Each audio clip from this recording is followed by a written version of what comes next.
Right, here we are then. Here's my new BSA compressor with the ridiculously big water and oil filter, which I've velcroed to the side of it, all connected up, and that is connected via this great big long filling hose that I ordered to your new gun, Colin. That's your Walther Rotex RM8 Verminator with a decent hawk scope on it. So this will be the first time ever that I've switched this on, so hopefully it's not going to blow up in my face. I've set the gauge to 200 bar and it's supposed to have an auto cut off on it, so hopefully it will cut off automatically. Right then, let's give it a go. Got to remember how to do it. So you turn it on, that sets the little fan inside going. Yeah, I can hear that.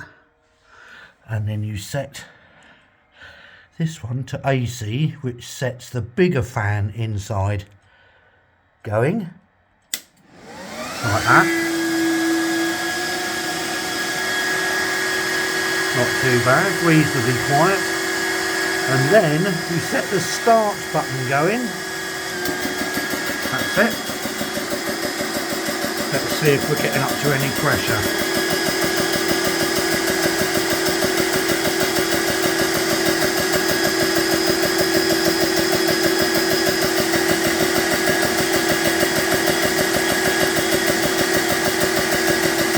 Of course, if it's not filling at all, it might be that there's a leak slightly in the connections that I've made. So if nothing happens, I'll have to check that out.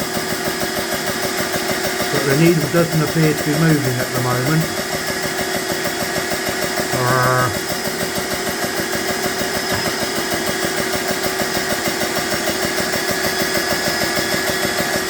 But it's quite a cool system, isn't it? Once it's working, I'm impressed with that. Oh, I know what it is. Silly me, I forgot to close the bleed valve. What a knob. Right, that's it.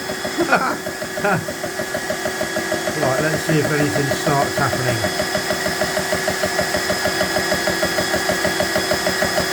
Like I say, this is all new to me, so it's no wonder really. There still might be a leak in it though, of course.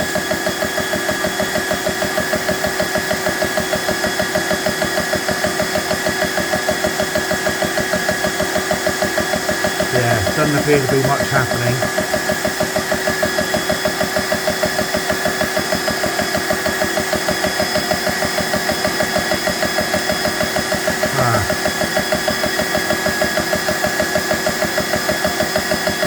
It's not moving, is it? Just double check everything. Now,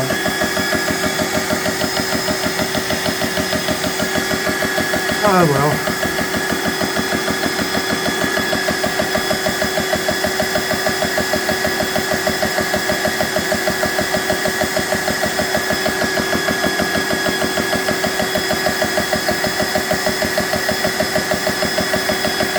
Right, we better stop it then.